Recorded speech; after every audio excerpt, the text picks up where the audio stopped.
berbasis komputer. Oke, selamat pagi anak-anak semua.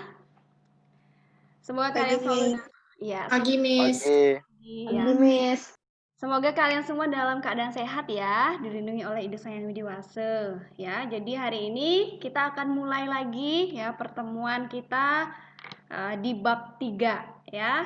Untuk itu Miss akan share dulu materi kita pada pagi hari ini. Oke, sudah terlihat di layar kalian? Sudah, Miss. Sudah, Miss. Ya.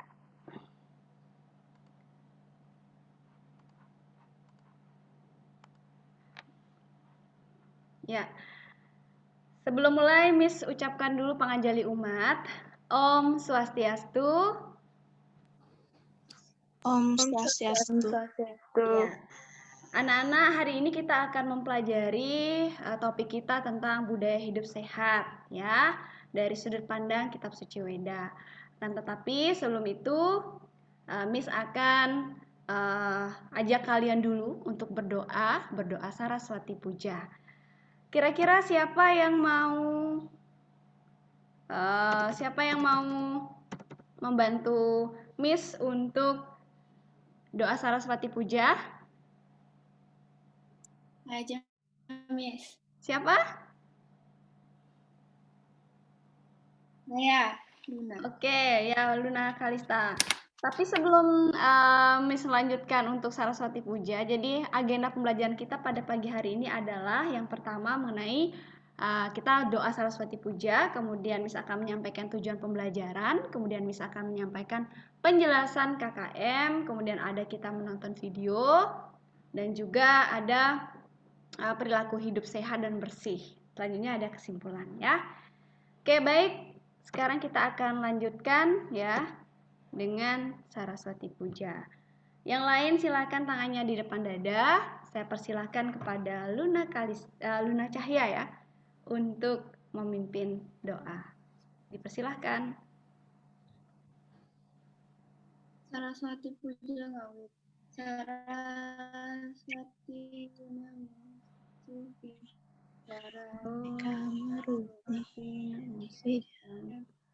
Sidi bahwa tumesada.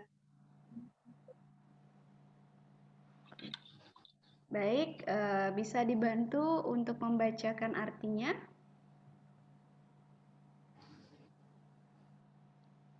Ratih bisa? Baik, Miss. Artinya, ya Tuhan dalam manifestasi Dewi Saraswati yang Maha Agung dan Maha Kuasa, semoga Engkau memancarkan kekuatan rohani, kecerdasan pikiran, dan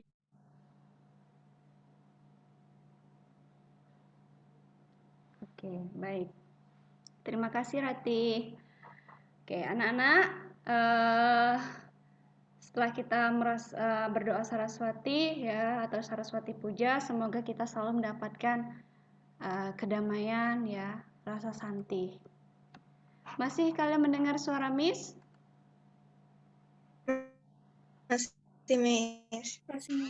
Suaranya Miss jelas atau putus-putus? Jelas. Jelas. Ya, baik.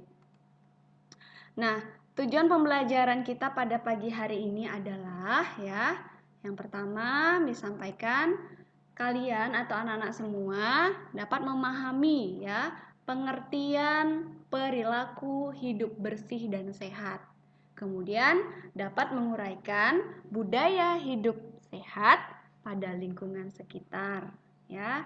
Dan tentunya harapan terakhir dari tujuan pembelajaran ini adalah anak-anak semua dapat mencapai KKM ya.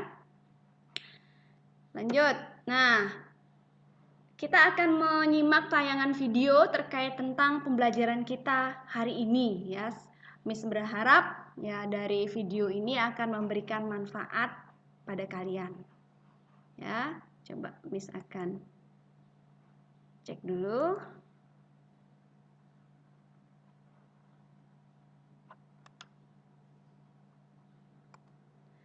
Apakah terlihat di layar kalian videonya? Belum, Miss. Belum, Miss. Belum.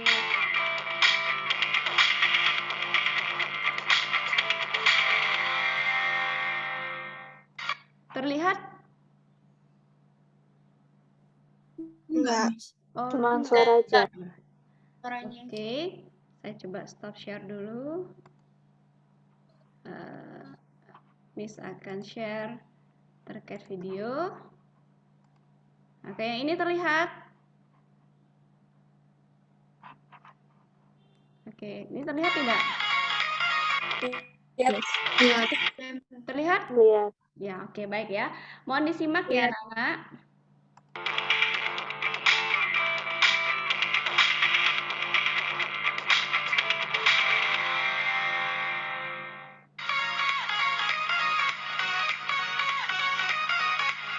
Kesehatan itu mahal loh pemirsa. Bayangkan saat kita sakit, segala aktivitas akan terhambat. Tetapi saat tubuh kita sehat, kita bebas melakukan segala hal. Melakukan segala aktivitas atau mungkin berburu aneka kuliner Nusantara yang kaya akan rasa dan menggugah selera. Tapi menyantap aneka jenis makanan bukan berarti tubuh kita akan aman dan terhindar dari penyakit loh. Justru makanan sering dituding menjadi pemicu utama datangnya sejumlah keluhan nyeri di tubuh karena penyakit yang bisa menyebabkan kematian. Gak percaya?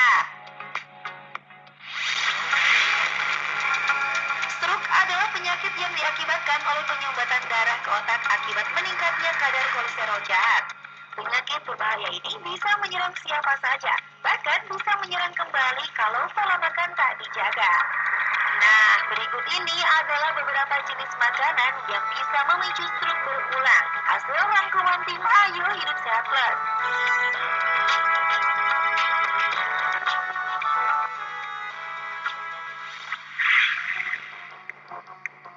Yang pertama adalah makanan yang mengandung lemak trans atau lemak jahat yang umum digunakan karena murah, mudah didapat, dan bisa meningkatkan kepadatan atau kerenyahan pada makanan. Contohnya adalah keripik, kue kering, dan sebagainya. Wah, pasti Anda kaget kan? Kalau ternyata makanan ringan ini tak seringan akibat yang akan ditimbulkannya, seperti serangan stroke berulang. Dan asal tahu saja, wanita juga disebut-sebut berisiko tinggi terserang stroke berulang bila tak mengurangi kebiasaan konsumsi makanan yang mengandung lemak jahat.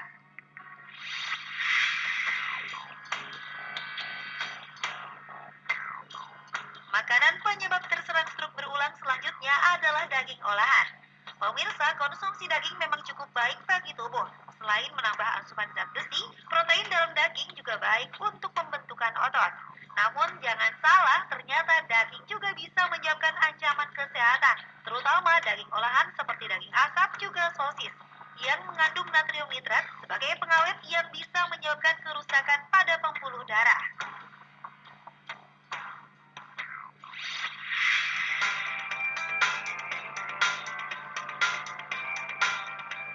Lalu ada soda. Ayo, pasti semua suka kan minuman jenis ini? Sensasi segar dari minuman berkarbonasi justru berbahaya. Karena saat seseorang meminum soda, maka akan meningkatkan risiko terserang penyakit stroke sebesar 48%.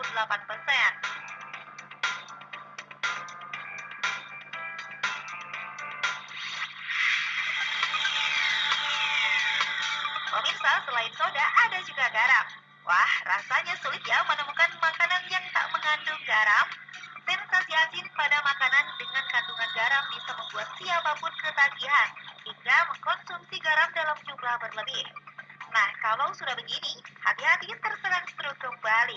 Karena garam bisa meningkatkan tekanan darah dan rusaknya lapisan pembuluh darah. Wow, serem kan pemirsa?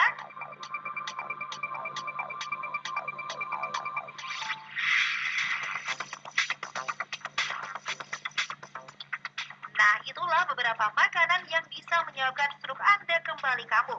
Ingat ya pemirsa, batasi konsumsi makanan dengan kandungan soda, garam, lemak jahat, dan juga daging olahan. Sebaiknya pilih makanan dengan kandungan vitamin B yang tinggi untuk meningkatkan kekebalan tubuh dan terhindar dari ancaman stroke.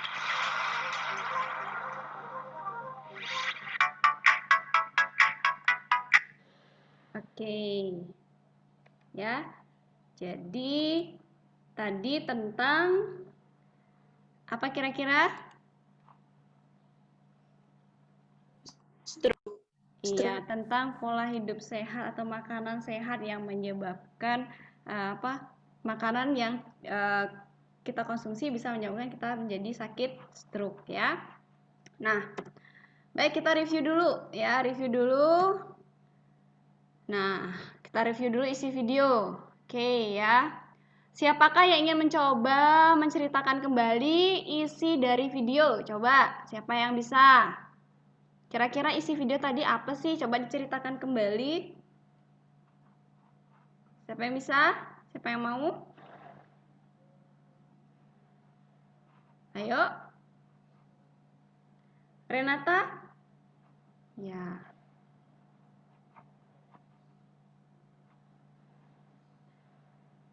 Coba Renata diceritakan kembali apa sih isi dari video tadi?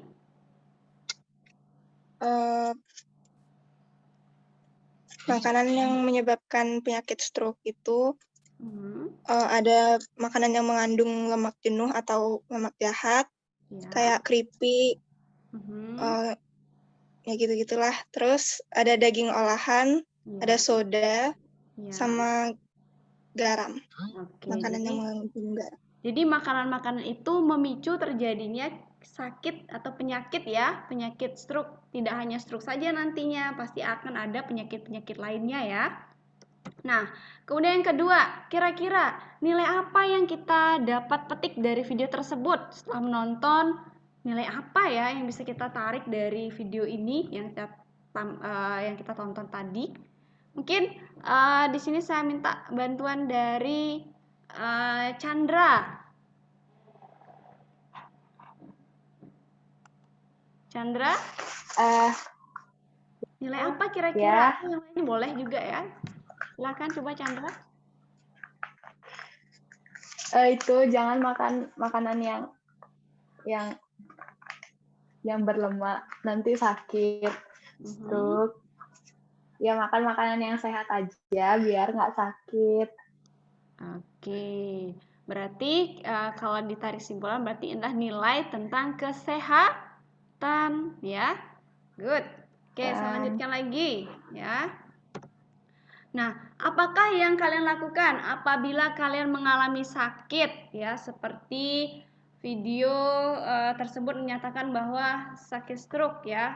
Anggap saja sakit yang lain. Kira-kira kalau kalian sakit, apa yang harus kalian lakukan karena akibat dari konsumsi makanan tersebut? Apa yang harus kalian lakukan? Siapa yang bisa bantu? Berobat ke dokter. Ke dokter, oke. Ada yang lain? Setelah ke dokter misalkan? Ya. Minum obat, jaga kesehatan. Iya, minum obat dan jaga kesehatan itu yang penting ya. Nah, kemudian apakah ada di antara kalian semua, anak-anak semua ya, yang sembarangan mengonsumsi makanan tanpa memperhatikan manfaatnya? Ada nggak? Asal makan aja. Siapa biasanya? Atau ya kalian lupa asal makan aja. Ada nggak di antara kalian? Atau kalian sendiri merasa langsung makan gitu, ada nggak? Ayo, malu ya menyampaikan ya? Oke, saya rasa kadang-kadang kita pun juga sembarangan ya, tanpa memperhatikan kualitas ataupun manfaat dari makanan tersebut. Nah, untuk itu, dari video ini Miss berharap kita dapat ya memperhatikan jenis makanan yang kita konsumsi sehingga nanti agar kita terhindar dari yang namanya sakit, khususnya sakit stroke yang kalian tonton tadi ya, topiknya tentang kesehatan yaitu tentang sakit stroke ya. Jadi Miss berharap kalian bisa menjaga pola makan, kemudian juga bisa berolahraga, terlebih kondisi pandemi saat ini ya. Jadi kalian Miss berharap kalian bisa, anak-anak semua bisa makan makanan yang sehat, kemudian tidak junk food ya. Jadi yang bisa yang diolah oleh orang tua ya, yang segar-segar ya. Perbanyak makan buah ya dan sayur. Nah, Dan jangan lupa juga kalian juga harus berolahraga. Nah, untuk itu ya berkaitan dengan video yang kalian tonton tadi, anak-anak tonton tadi, yuk kita kaitkan dengan materi budaya hidup bersih dan sehat ya, sebagai berikut ya. Nah, coba perhatikan dulu ya, pedoman gizi seimbang di bawah ini ya. Paling atas ini adalah ya, ini mengkerucut ya, seperti ini ya. Jadi di sini ada berbagai macam jenis makanan ya, yang ada minyak, ada gula, kemudian ada juga protein, kemudian ada protein hewani, nabati, buah-buahan, sayuran, ada air, kemudian sumber karbohidrat, kemudian ada juga gambar-gambar terkait tentang menjaga pola hidup, olahraga, ya. Nah, Miss mau tanya, jenis-jenis sayuran yang kalian sering makan itu sayuran apa saja ya? Yang pernah kalian makan, coba disebutkan. Wortel. Wortel, brokoli, ada lagi? Oke. Kemudian kalau air, apakah kalian sudah minum air per hari 8 gelas? Enggak. Oke, jadi perlu ditingkatkan lagi ya. Kemudian buah-buahan, kalian suka makan buah-buahan? Suka tapi dijadiin rujak. Jadiin rujak, aduh. Kalau bisa buah yang murni ya. Kalau Orlin suka tidak makan buah-buahan? Suka sih kadang-kadang. Suka kadang-kadang. Oke, baik ya. Jadi dari pedoman gizi seimbang ini ya, perlu kita perhatikan tidak hanya segi makanan yang membuat kita menjadi sehat, yang disebut juga dengan 4 sehat 5 sempurna, tetapi juga harus diimbangi dengan gizi yang seimbang, yaitu dengan berolahraga dan menjaga kebersihan ya. Kalau kita walaupun makan makanan 4 sehat 5 sempurna, kalau kita tidak menjaga kesehatan, tidak juga menjaga kebersihan lingkungan, kita menjadi tidak sehat ya. Tubuh kita juga akan terganggu. Begitu juga kalau kita tidak imbangi dengan berolahraga. Jadi, Miss berharap anak-anak semua di rumah selain juga makan makanan yang seimbang seperti halnya 4 sehat 5 sempurna, diimbangi juga dengan berolahraga serta menjaga kebersihan lingkungan, khususnya lingkungan rumah kalian sendiri dan juga kebersihan diri sendiri ya. Oke, baik. Nah, saat ini kita berhadapan dengan ya menghadapi situasi adaptasi kebiasaan baru. Nah, menjadi pertanyaan Miss adalah ya, apakah kalian setiap keluar rumah selalu menggunakan masker? Iya. Oke, mencuci tangan ya. Kemudian kalian harus kalau misalkan tidak mencuci tangan, ya kalian harus membawa hand sanitizer. Kemudian menjaga makanan-makanan dengan gizi seimbang, berolahraga. Nah, tidak bersalaman dulu ya, dengan kondisi kita saat ini kita hindari dulu bersalaman. Kemudian cukup dengan panganjali umat seperti ini, teman-teman. Salamnya ya. Kemudian kalau bisa saat ini ya gunakan uang elektronik kalau melakukan transaksi belanja. Dan ketika kalian tiba di rumah ya, kalian langsung mandi, jangan dulu keluar rumah misalkan lama di luar kemudian baru pulang, kalian tidak mandi ya, kalian masih santai-santai ya, itu akan menyebabkan banyak hal ya.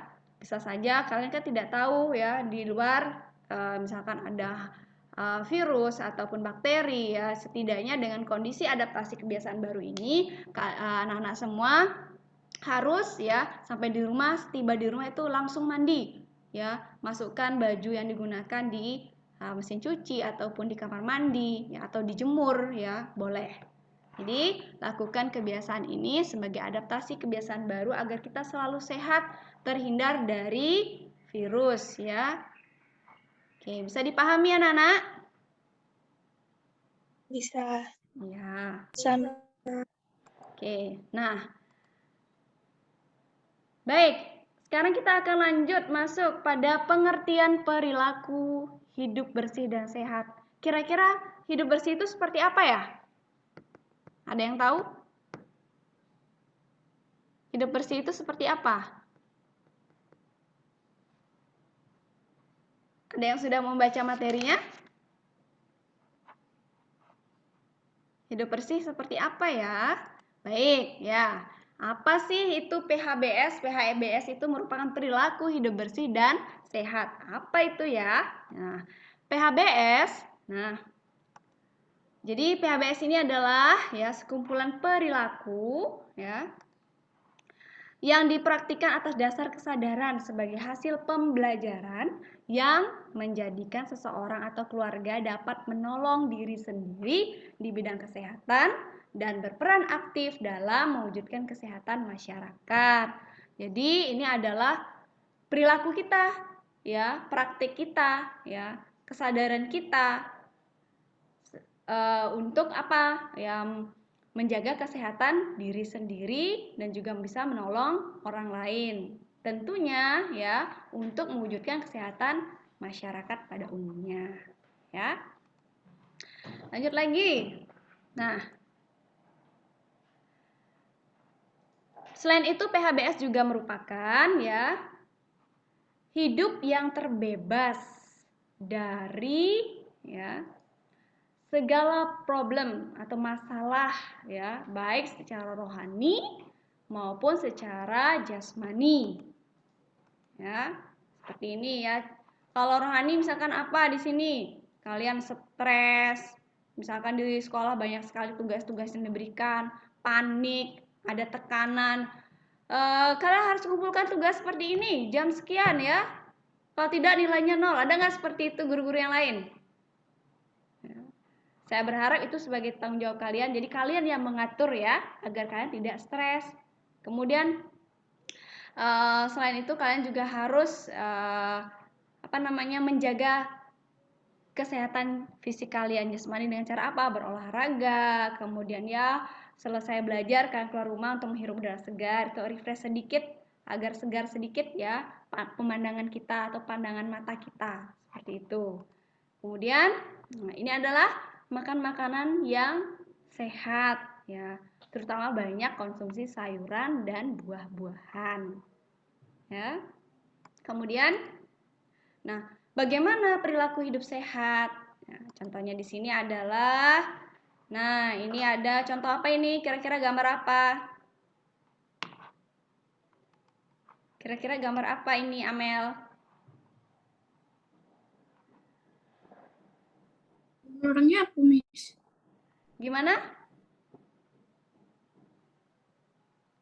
Suaranya Amel kecil. Gambar orang nyapu. Ya, nyapu di mana kira-kira ini? Di pura. Iya, jadi gambar orang yang nyapu atau bersih-bersih di tempat suci atau pura. Kemudian yang ini, kira-kira gambar apa ini?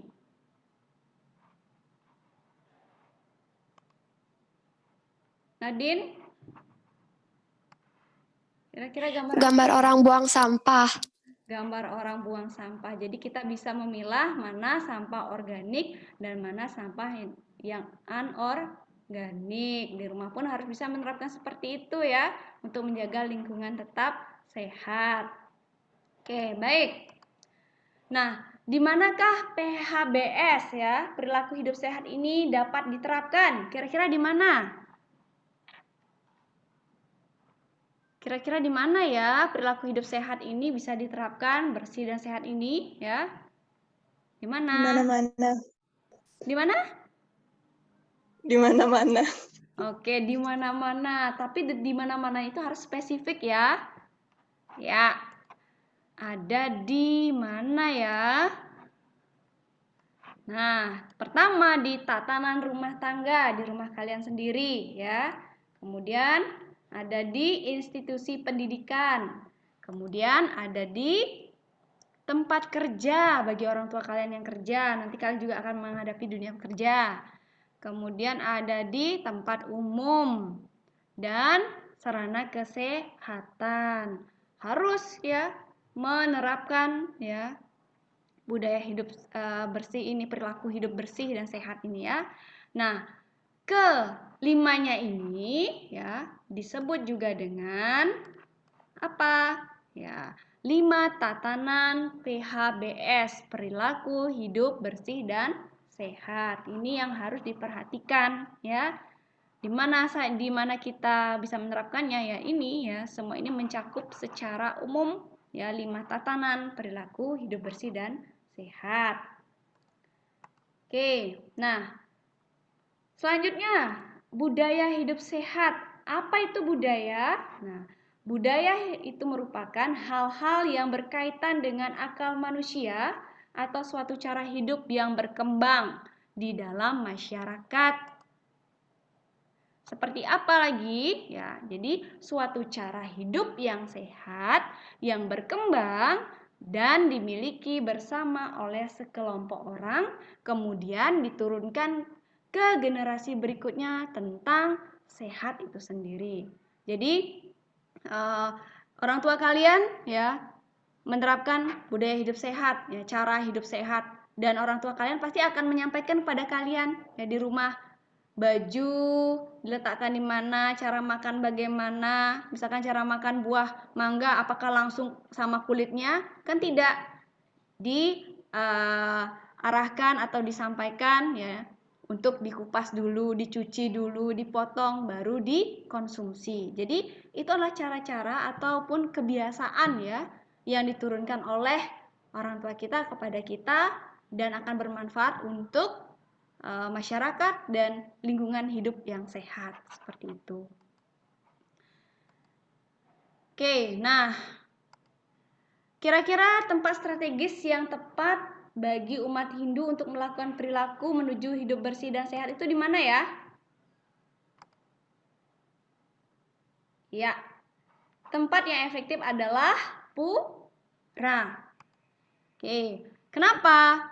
Karena pura di samping sebagai tempat persembahyangan atau tempat suci memuja Tuhan, ya pura juga sebagai pusat berbagai kegiatan umat Hindu seperti bidang pendidikan, seni budaya, sosial kemasyarakatan, persembahyangan serta tempat untuk sosialisasi berbagai informasi. Ya. Jadi pura ini sentralnya suatu kegiatan umat Hindu, ya, apalagi khususnya di luar Bali sebagai sentral ya segala kegiatan ya, kegiatan sembahyang, kemudian pendidikan sampai dengan tempat sosialisasi berbagai informasi. Khususnya juga ada pasraman ya, pasraman mingguan. Kalau di sana di luar Bali itu ya informasinya ya anak-anak yang sekolah itu pasti mendapatkan pendidikan agama hari Minggu ya. Kalau kita kan setiap minggu selalu ada ya sesuai dengan jadwal. Kalau di sana kebanyakan mereka digabung ya, ada SD, SMP, SMA itu jadi satu hari Minggu ya. Oke, jadi kalian beruntung. Nah, PHBS di Pura, bagaimana itu perilaku hidup bersih dan sehat di Pura? Ya, jadi budaya hidup sehat sangat penting. Artinya, ya, hendaknya kalian ya di sini, sorry ya, ada sebenarnya pepatah yang menyatakan bahwa hendaknya engkau berdoa agar jiwa ya yang sehat ya, agar ada jiwa yang sehat dalam tubuh yang sehat. Jadi kalau tubuh sehat maka sang jiwa atau atman dalam tubuh kita akan masih bertahan. Tetapi kalau tubuh kita sudah tidak sehat, sang jiwa akan mulai pergi. Artinya apa? Tubuh kita akan mati, raga kita mati. Tidak mungkin jiwa akan tetap bertahan ya. Jadi untuk itu harus dijaga. Mengapa juga hal ini menekankan bahwa ya kesehatan yang utama dalam diri manusia ya manusia itu ya adalah jiwa yang sehat. Kemudian jiwa yang sehat itu seperti apa ya? Jiwa yang sehat itu adalah ya jiwa yang masih tetap bertahan ya, kemudian kadang-kadang sulit ya kita ketahui karena ada di dalam tubuh kita, di dalam raga kita, ya. Karena sulitnya itu, nah maka diperlukan anugerah pada Ida Sang Hyang Widi-Wasa. Kita mohonkan pada beliau, ya. Makanya penerapan hidup sehat di pura ini juga sangat penting. Terlebih kita sering sembahyang kan, kegiatan-kegiatan, sentra kegiatannya ada di sana. Oke. Anak-anak masih dengar suara Miss? Masih, Miss. Iya. Oke, baik ya. Miss lanjutkan. Nah,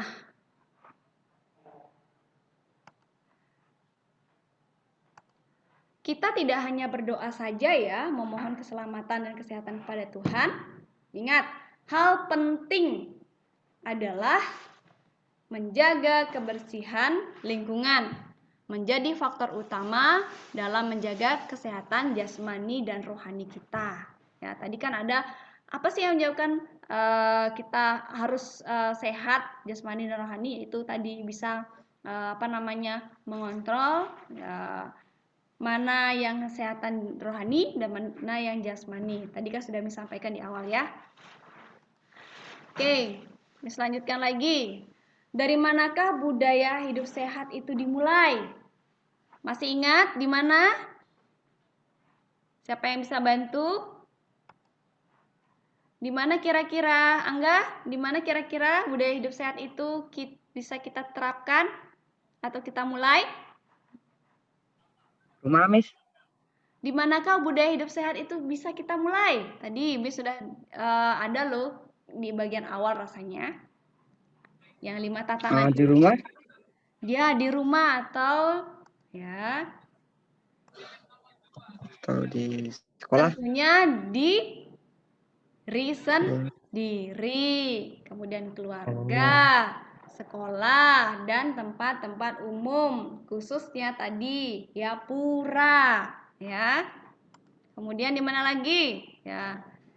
Karena kita membahas tempat suci di pura atau perilaku hidup sehat di pura, maka pura diyakini memiliki kesakralan dan sebagai tempat untuk berkumpul dalam serangkaian melaksanakan pemujaan pada Tuhan. Ya, karena saking banyak orang yang datang ke pura, ya, kita tidak tahu dari mana saja dan apakah dia juga bisa menjaga kesehatan ketika datang ke pura, apakah menggunakan masker, ya, atau mungkin dia sebelumnya pernah kontak nggak dengan orang yang mungkin terpapar, ya. Jadi pura ini penting untuk dijaga, ya, karena tadi ya kita harus bisa membudayakan hidup bersih di tempat suci, ya. Di lingkungan sekitar di mana? Ya, salah satunya ini pura, ya. Dan juga di lingkungan keluarga kita, di rumah kita sendiri. Oke, lanjutkan lagi. Nah, selain itu ya, penerapan perilaku hidup sehat di pura itu apa sih tujuannya? Ya, jadi yang pertama ini adalah meningkatkan pengetahuan, kemudian sikap dan perilaku diri kita sebagai umat Hindu, ya, untuk melaksanakan perilaku hidup sehat dan bersih. Dan terciptanya lingkungan pura atau tempat suci bersih dan sehat melalui pemberdayaan umat, ya. Jadi pura ini sebagai salah satu contoh kita untuk menjaga ya perilaku atau menerapkan budaya perilaku hidup sehat dan bersih di lingkungan. Oke, kemudian nah, bagaimana sih ciri-ciri pura sehat? Ini kalian bisa lihat nih salah satu gambar pura ya yang ada di Bali ya. Yang pertama, ketika kalian masuk ke pura dengan kondisi kita saat ini ya, tentunya harus ada tempat cuci tangan. Airnya mengalir, terus ada sabun cuci tangannya juga. Kemudian toiletnya bersih, tersedia juga sabun ya. Ada tempat sampahnya itu tertutup dan juga terpilah seperti tadi gambar yang Miss sampaikan, ada organik dan anorganik. Kemudian ada tempat tirtenya tertutup tidak? Ya. Kemudian alat pemerciknya pengetisannya ya, itu bersih tidak? Seharusnya terbuat dari alang-alang ya. Kemudian apalagi ya, ada mading atau pojok informasi. Biasanya kalau kita ke pura pasti ada informasinya ya, ada papan informasinya. Misalkan kita mau ke pura Besakih ya, ada di sana papan informasinya, pura mana yang duluan kita mau kunjungi dulu. Kan sana sangat banyak ya pura-pura. Jadi ada tahapan-tahapannya, ke sini dulu, pertama, kedua, ketiga ya. Kemudian ada juga sarana perpustakaan. Jadi di tempat ciri-ciri pura sehat itu harus ada yang namanya taman bacaannya. Ketika selesai kita sembahyang atau kita ingin meningkatkan pengetahuan kita tentang spiritual atau tentang pengetahuan kita yang lainnya, kita bisa baca buku sambil rehat sejenak ya. Seperti halnya juga karena pura sendiri tidak hanya sebagai tempat sembahyang, juga sebagai tempat untuk menimba ilmu atau dilakukannya kegiatan pengajaran di sana ya. Jadi harus ada sarana perpustakaannya. Kemudian lingkungan pura itu bagaimana? Ya harus hijau, bersih, sehat dan asri seperti gambar yang terlihat di sini ya. Oke, bisa dipahami anak-anak? Bisa? Bisa, Miss. Iya. Oke, lanjut ya. Nah, upaya-upaya pemberdayaan perilaku hidup bersih dan sehat di pura ya. Ini bagaimana ya? Kalau ke pura harus mengenakan pakaian yang bersih, rapi dan sopan ya. Usahakan ya ketika ke pura itu, misalkan kalau sembahyang, kebayanya seperti apa, kamennya juga harus seperti apa ya. Walaupun kamen jadi, janganlah belahannya terlalu tinggi ya, harus sopan karena kita memuja Tuhan, agar pikiran kita juga bersih ya. Kemudian tidak merokok di areal pura, apalagi meludah ya. Kemudian ketika misalkan di tempat air ya, cuci tangan misalkan tanpa keran atau misalkan dengan ember, itu kita lihat ya, ada nggak jentik-jentik nyamuknya di sana. Kalau ada, kita kuras, kita bersihkan ya, kita berantas sarang nyamuknya. Kemudian pengelolaan pura itu harus bersih, rapi dan asri. Kemudian juga di pura itu kita harus menjaga agar hewan-hewan peliharaan ya tidak masuk ke dalam pura atau berkeliaran. Kadang kan ada anjingnya lah ya, kotoran-kotoran anjing, kotoran kucing ya, itu harus dijaga kebersihannya.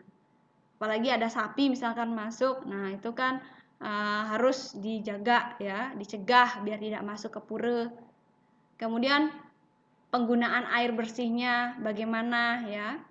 Kemudian menyiapkan dan menyimpan tirta menggunakan air bersih dan wadah yang tertutup.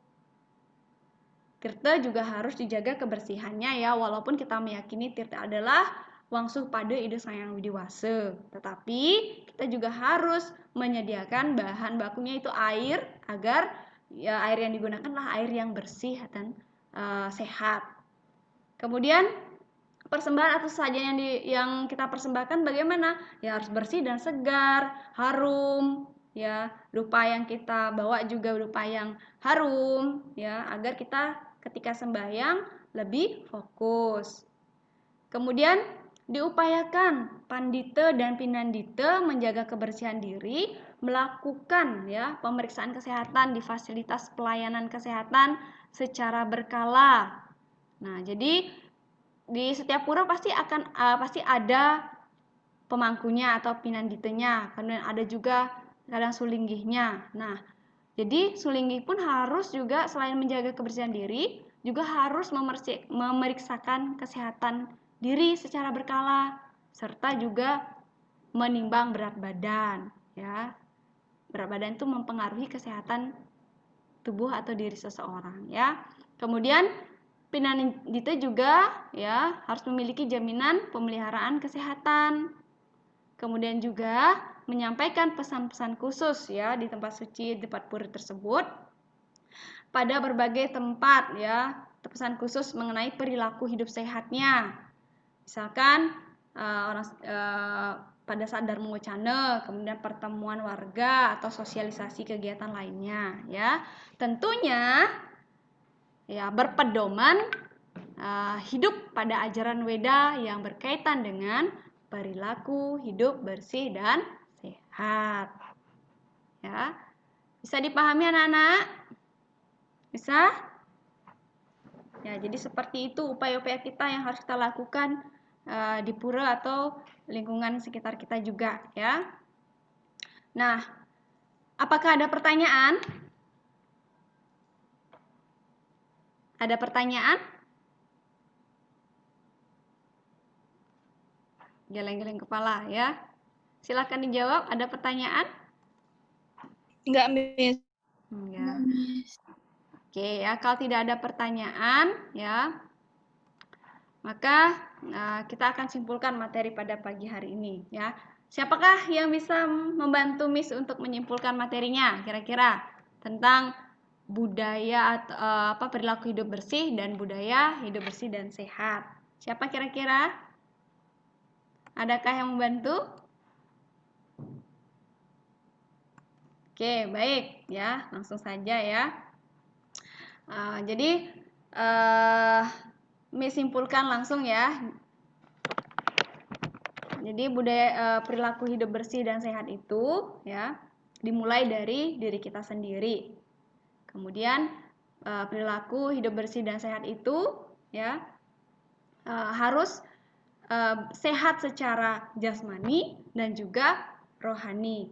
Secara jasmani kita harus mengkonsumsi makanan-makanan yang sehat, kemudian berperilaku hidup yang sehat, sering berolahraga ya, memeriksakan kesehatan diri secara berkala ya. Kalau yang secara rohani ya, meningkatkan imunitas diri ya, tentunya mengontrol stres ya, emosi dengan cara kita apa? Lakukanlah ya senisih sembahyang, kemudian kita lakukan kegiatan-kegiatan yang lebih menenangkan diri kita. Oke, kemudian budaya perilaku hidup sehat ini di mana diterapkan? Di rumah, ya khususnya diri sendiri dulu, dalam lingkungan keluarga, sekolah, kemudian di fasilitas kesehatan dan juga tempat-tempat umum. Ya, kalau untuk budaya perilaku hidup sehat ini khususnya di Hindu di mana diterapkan? Yaitu di lingkungan pura. Jadi di pura sendiri kita harus juga melakukan perilaku budaya hidup sehat tersebut. Oke. Jadi demikian materi pada hari ini yang bisa Miss sampaikan. Nah, kalau tidak ada pertanyaan lagi ya, jadi ada penugasan. Ya, apa penugasannya? Ya. Oke, ini dia ya.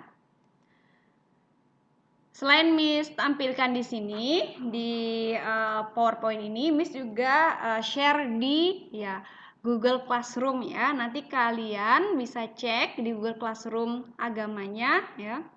Di sana akan ada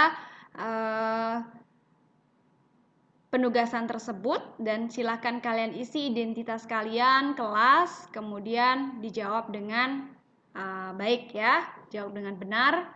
Dan pengumpulannya Miss tunggu hari ini ya. Silakan nanti dijawab ya. Oke, baik. Nah, ini sudah ada instruksinya. Oke.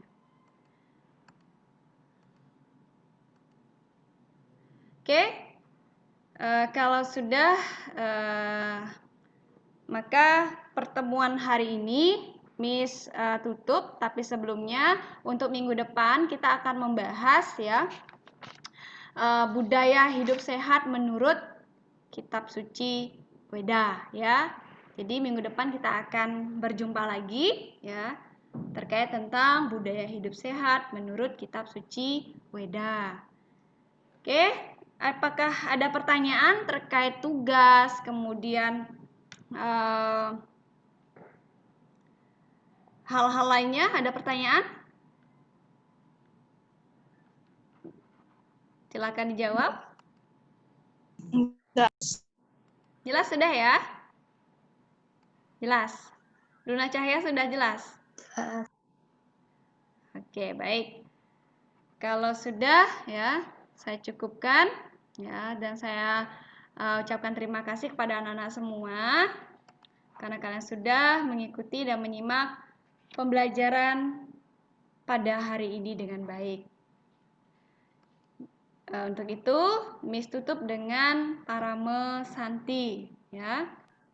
Silakan. Kita doa Purnam dulu. Silakan tangan kalian di depan dada. Oke, kita doa sama-sama. Di on dulu suaranya.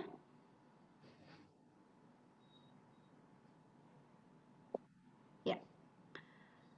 Om Purnam Ada Purnam Idam Purnat Purnamudacate Purnasya Purnamadaya Purnam Ewa Wasishyate.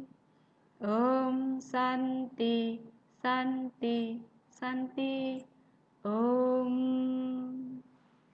Oke, baik, terima kasih anak-anak. Ingat pesan Miss ya, untuk menjaga kesehatan ini apabila kalian keluar rumah selalu menggunakan masker ya, agar ya budaya perilaku hidup sehat ini bisa diterapkan dan kalian selalu dalam keadaan sehat dan dilindungi oleh Ibu Sang Yang Widiwasa. Miss stop share dulu. Oke, baik. Sampai jumpa di minggu selanjutnya ya. Semoga kalian selalu sehat dan mohon maaf jika ada hal yang kurang. Oke, sampai jumpa. Bye.